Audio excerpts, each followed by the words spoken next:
Hello viewers, welcome to my Quiz Live. We are basically talking about why Africa has low level of industrialization despite having hundreds of universities and polytechnics.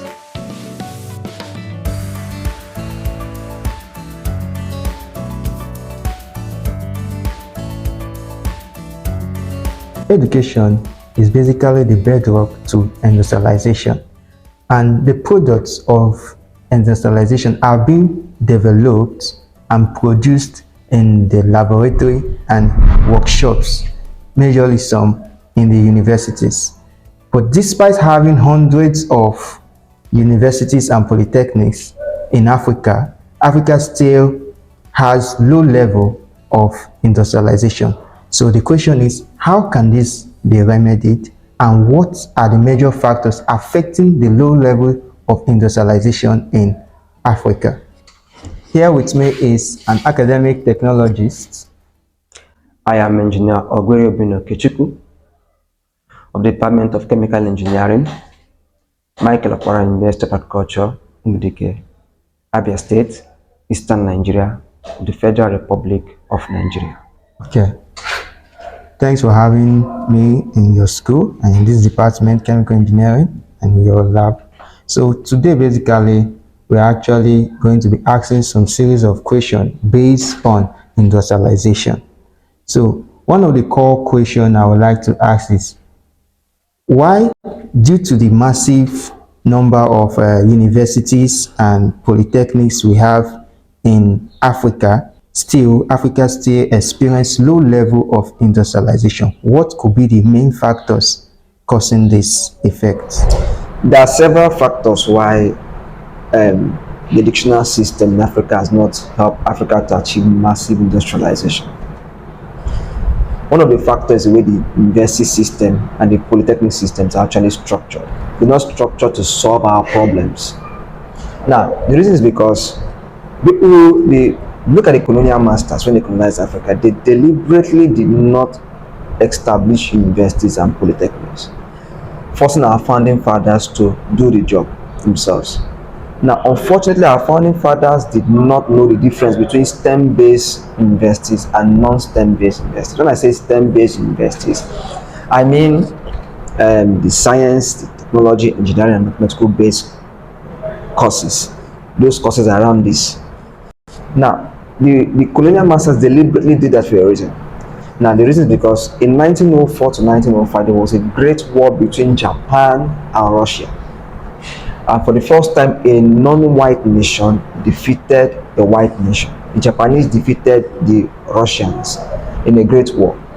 So it set fear into the heart of the colonial masters that if Japan, a non-white nation, a colored nation, could defeat an European power, what about other race, other territories that colonizing?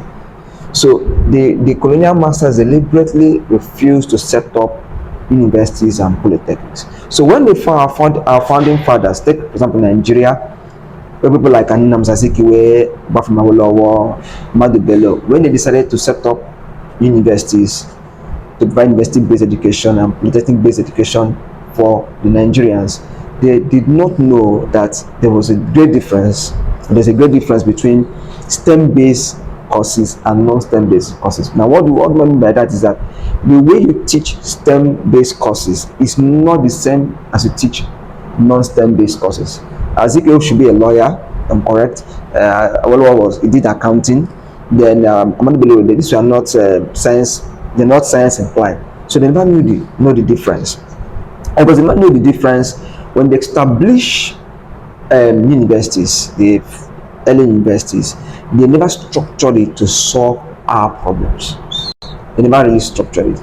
So that's one of the problems. Then another problem we have concerning why educational systems not having an impact on industrialization is there's a poor educational infrastructure in our continent. If you go to some universities, they don't have state-of-the-art equipment. If you go to some universities, they have but not enough to teach the student. That some universities you go to, some places you go to, the labs are not sufficient enough. They don't have enough labs, they don't have enough workshops, they don't have enough classrooms. Then you also have a situation where the academic technologists are not properly trained on how to use those equipment.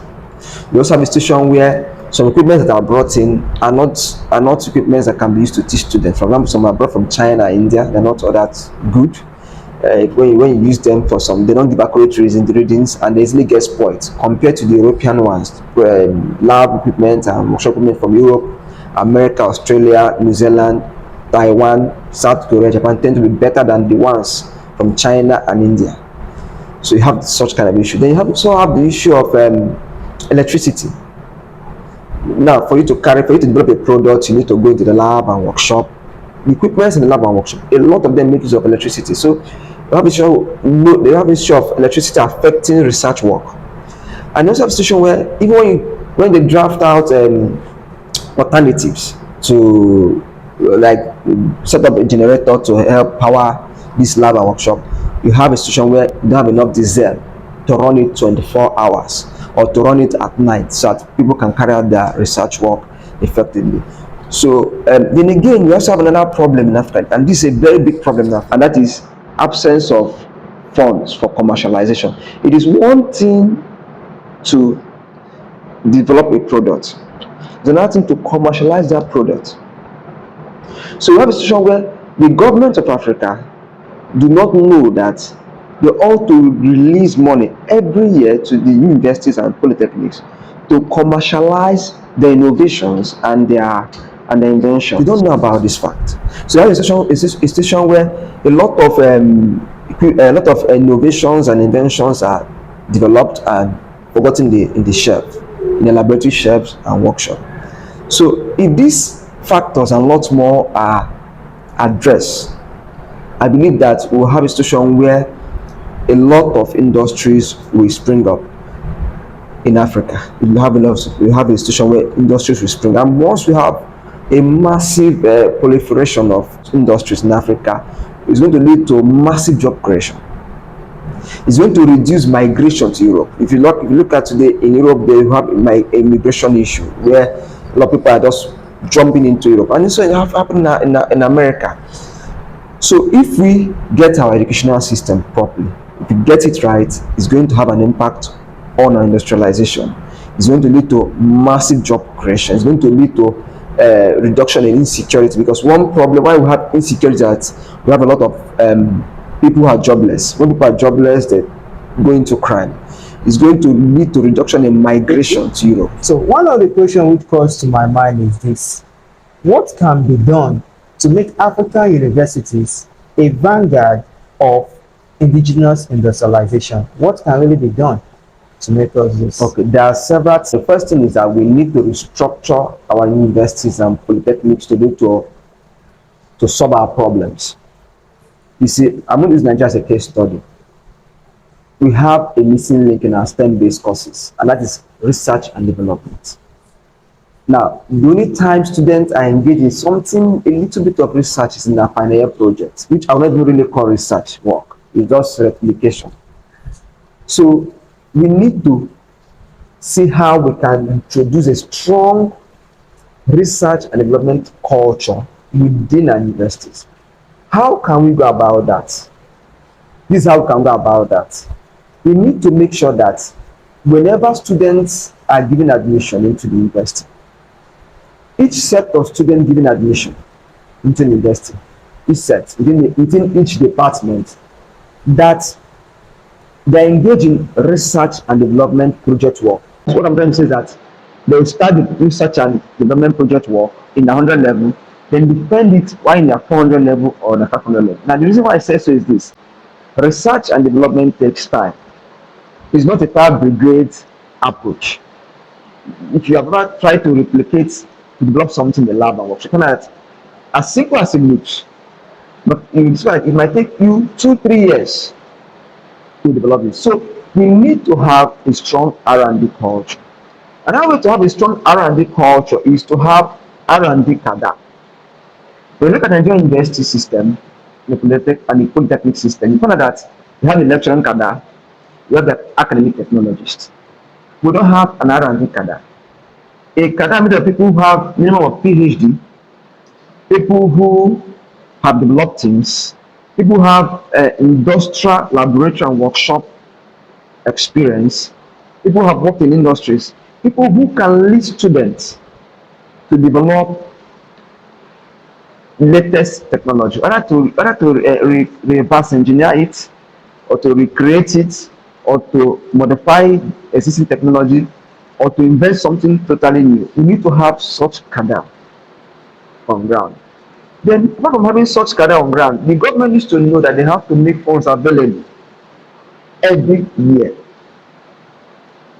When we give students admission into a department, there ought to be funds for them to say, okay, this is the amount of money we have set aside to help people develop something before you graduate under the supervision of your R&D and staff supervisor.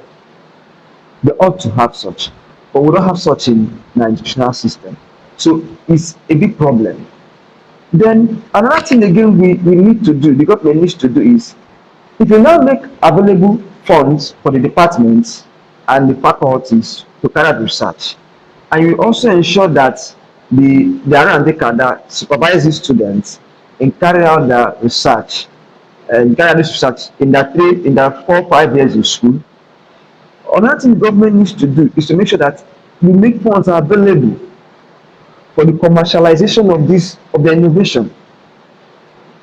You see, let's take this department for example, chemical engineering, Michael Upper University. Let's assume the government comes to them and say, we are giving this set of students, the 2023, 2024 section, this is who are giving admission, we are giving them like 25 million naira to carry out research, to carry out research, the R&D research, the research and development project work for 5 years. Now, after they finish carrying out, the government needs to make sure that every year the university is giving money. For example, let's say ₦1 billion to say, okay, Michael Okpara University of Agriculture, we are giving you ₦1 billion.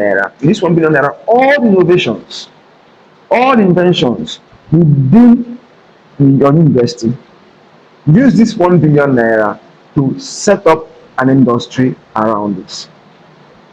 Now, by doing this, you achieve industrialization quickly. And why does it not achieve industrialization quickly is that that ₦1 billion you have made available, we make sure that all the innovations and inventions that have been abandoned in the shelf will now be what industrialized.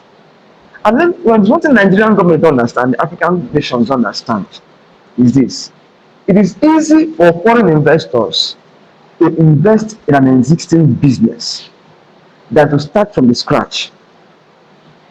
Let's take this university for example. Let's assume that the federal government released ₦1 billion and say, Michael Okpara University, whatever you have developed, set up an industry around it. And let's assume that Michael Okpara University was able to develop an organic fertilizer that is friendly to the environment. Now, by the time they set up that industry, they start producing, they start selling to the public. It will be easy for the federal government to go to like Germany and say, we have an industry that produces a very good organic fertilizer that is environmentally friendly.